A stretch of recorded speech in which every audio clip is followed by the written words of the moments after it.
I've always thought one of the best ways to challenge people when they're making terrible arguments or advancing really bad ideas is to challenge their premises. They're not always upfront with their premises. They don't clearly state them. They're just implied in what they're saying or in the solutions they propose.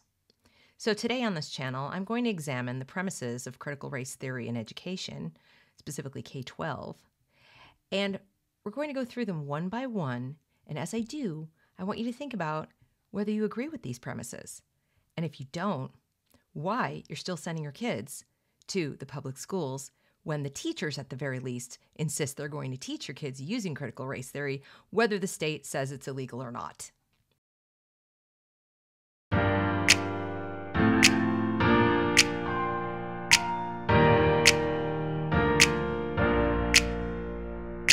The first premise of critical race theory in education is that it is a perfect framework, if I may quote Dr. Kate Slater, PhD, who teaches teachers. It is a perfect framework for understanding the world. It is her belief, and the belief of other critical race theorists, that the purpose of education is to change society, and that without first going all the way down to kindergarten, possibly younger, without changing the minds of young children, we literally can't change the world, society, etc. And by change the world, of course, they mean right the wrongs of the past. So then what they do is teach teachers the second premise, that the purpose of teaching itself is to instill the right ideas in the children. The right ideas, of course, premise number 3, are the ones that address the past wrongs. So you see, the purpose of education is to right the wrongs of the past. Teaching becomes a political act where we instill the right ideas, and those right ideas are the ones that will apparently right the wrongs of the past. The past wrongs, we're told, according to critical race theorists, all come down to race. They come down to race being the most important factor in society, that all power and privilege is allotted by virtue of your race. That's it. It's a binary system in which some have power and privilege and some do not, and that is by race in Western society. In Western society, that is their allegation. That is their premise. I will now read from expert testimony on the subject. This is from the Gabrielle Clark lawsuit. This is the first expert witness testimony, and this is what it reads. Importantly, central to CRT is that no other way to understand the world is on equal moral footing. The idea that the country may not be endemically racist, or the idea that leaning into race consciousness in our policies may not be the best approach, are viewed as ignorant or morally questionable at best. Questioning the narrative presented by CRT is itself a manifestation of the group power dynamics that CRT follows. The assumption is that a member of a racially privileged group who questions CRT's emphasis on race and racism does so either out of ignorance, their position of privilege allows them to go through life without focusing on race dynamics, or malice, they deny racism to maintain their privilege. A person outside a racially privileged group who questions CRT does so either out of ignorance or because she has internalized the racism of her oppressors. In this line of thinking, no space remains for the possibility that there might be principled and moral reasons to question or object to some of the ideas associated with critical race theory. Importantly, it's more than just the questioning of the prism of race that's problematic according to CRT. Under CRT, colorblind racism and an inattention to institutional or systemic or structural racism are also manifestations of bigotry by being forms of denial. Again, the construction of CRT is such that any effort, opinion, or question that either questions or objects to claims is viewed as itself coming from either a place of ignorance or racial animus. Even omitting reference to institutional racism can be viewed as transgressive. So that premise is the right idea to address these past wrongs, specifically of the United States, but of Western culture in general, of white people in general. The only way to do it, the only framework that's appropriate is critical race theory. I just told you, nothing else is moral. Nothing else is virtuous. And if you question that, you're just proving that you either are in the side of the power dynamic that has the power, you are white, or you have benefited from whiteness or you've internalized whiteness. There's no other reason you could possibly disagree with this premise. And the next premise, of course, after we've decided that the purpose of a public education is to right the wrongs of the past and that the important part of teaching is to teach kids the right ideas with which to do that, and then the important right idea is critical race theory, the next thing we need to make sure you understand is that because basic skills like reading, writing, math, and the scientific method all come out of whiteness, they were all apparently created, propagated, and brought through the millennia to where we are today with them being dominant. They were all used by colonizers who are white, European, or at least adjacent to white Europeans, or internalized these skills and these values by having interest convergence with white Europeans. So all of these skills that we thought school was for are really just elements of whiteness. They serve no other purpose but to support white supremacy. So you see, we can't really teach these skills to students, not without first decentering the whiteness in them.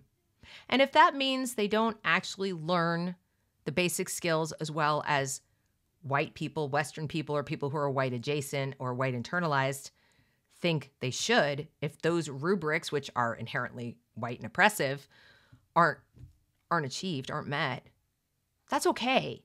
As long as the children have the appropriate critical consciousness to recognize racism all around them, because then they can begin to build a better world. But for sure, the only way they could learn those skills effectively in the first place is if they first decentered whiteness. That's a prerequisite. Becoming racially critically conscious is the first step. It's the most important step. Remember, it's the purpose of education to build a better world, even if the people building it are illiterate and illiterate. And I don't say that to be glib, they mean it. It is a secondary priority. The first priority is to decenter the whiteness. As I said, reading, arguably a white thing, according to them. This obsession with the written word, I don't know. Science, the scientific method is white. Math, 2 + 2 = 4 and nothing else. There are other ways of knowing. So you see, before the children can learn any of those basic skills, we have to cleanse them. We have to remove the whiteness from them, and whatever's left over, once we've tailored it to different non-white ways of knowing, we'll teach that to the kids. But only when we're darn certain that they are critically conscious of the racism all around them, because it's everywhere. It's in every interaction, don't you know? And that's what we have to do. We have to decenter whiteness in the curriculum. We have to decenter it in art, science, math, the classics, reading, writing, you name it. It's everywhere. We have to get it out of law and medicine and engineering and all the things. Physics. We have to get rid of the whiteness. It is a prerequisite for liberation. There can be no liberation for Black and brown people, don't you know, until all of the whiteness is removed. These are the premises of critical race theory in education. What are the tenets specifically of critical race theory? Well, I read to you how it's the only virtuous way to look at the world. But here are the specific tenets. All members of society are socialized to participate in the system of racism, albeit within varied social locations. All white people benefit from racism regardless of intentions. No one chooses to be socialized into racism, so no one is bad, but no one is neutral. And if you're white, of course, you always have privilege. The poorest white person has privilege even over the richest Black person. To not act against racism is to support racism. Yes, we have a false binary within a false binary. Racism must be continually identified, analyzed, and challenged. No one is ever done. It will always be there because it's in your DNA. All white people, it could come back. It could come back. It's like an original sin or a disease that just keeps coming back if you don't keep inoculating yourself against it. Sound familiar? If you don't keep doing the work. And doing the work sounds like I hate the whiteness in myself. I hate being white. The question is not, did racism take place, but rather, how did racism manifest in that situation? It's always there. There's never the possibility for you to be not racist. The racial status quo is comfortable for most whites. How do we know this? We just know. We just know. Therefore, anything that maintains white comfort is suspect. What is white comfort? We're not going to tell you. It's basically anything that makes you feel not stressed and not attacked. That's your white comfort. So if you would like people to be polite to you when you're a white person, that's white comfort. The racially oppressed have a more intimate insight by experiential knowledge of the system of race than the racial oppressors. It's not even possible for a white person to perceive racism.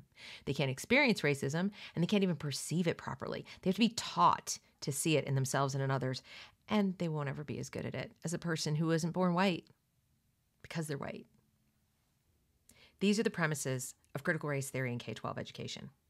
If this isn't why you sent your child to school, if you actually want them to learn the basic skills, if you're not interested in somebody telling you that the achievement gap is a function of too much racism in the system and that somehow magically children will achieve if we right these wrongs and flip the script and start to persecute white children, yes, that is what it means.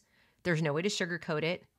Telling young white children that they are oppressors and that their brown and black classmates are oppressed by them purely by virtue of the color of their skin and their proximity to whiteness, telling a black child that there's nothing good about white culture, what they call white culture. I don't agree that it is.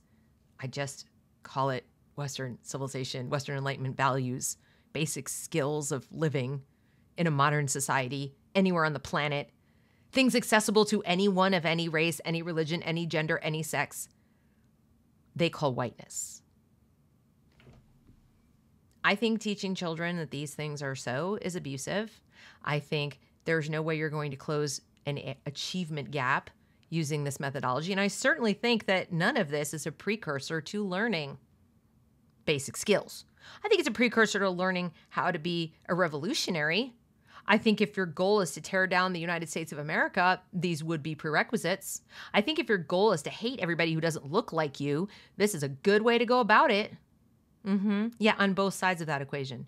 I think if you want to teach children to see the world in a false binary of good and bad people based on skin color, whether somebody was white and somebody was black or brown, as if there's no nuance at all and nobody could possibly benefit from any of the things that happened thereafter, as long as the origin was bad, everything that came out of it was bad. I think all of these things are terrible, but I don't count anymore. Because you see, according to what I read, I have no virtue. Everything I'm telling you is a function of my discomfort. The fact that I would be uncomfortable with Marxist revolutionaries going into our schools and teaching our children how to be Marxist revolutionaries, ignorant, blinded by a faith-based ideology that offers nothing to them that would support and sustain healthy, productive lives, and that might well lead to genocide. Yeah, I'm a little uncomfortable with that.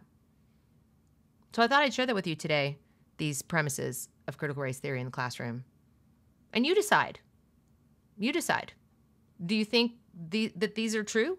That that's the purpose of education or the purpose of teaching? Or what has to happen before a child can learn? And like I said, it's kind of contradictory. These things have to happen before we can close the achievement gap. But you just told me that all the things that are part of the gap, not being able to read, not being able to do math, not understanding science, 22% of our graduating seniors are proficient at science. And you're telling me science is white.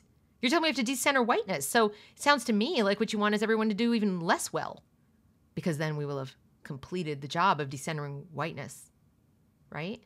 Isn't that what you're saying? So be very, very sure that you have the same goals as your school and that achievement means the same thing to you as it does to them. Be very sure that you understand the purpose of education the same way the critical race theorists do. Because I submit to you that the critical race theorist sees K-12 education as a breeding ground for revolutionaries, period, full stop. How well they can use any kind of basic skill is utterly irrelevant. And in fact, those basic skills, to the extent that the students learn them at all, is merely a conduit towards the revolution. Like, some of them need to be able to read and write a little bit to write the propaganda. Some of them need to be able to do the math a little bit so they can fudge the numbers. But mostly, they need to learn how to be angry and fired up and see the world in a false binary and other people every day of their lives, even if those people live in their own family.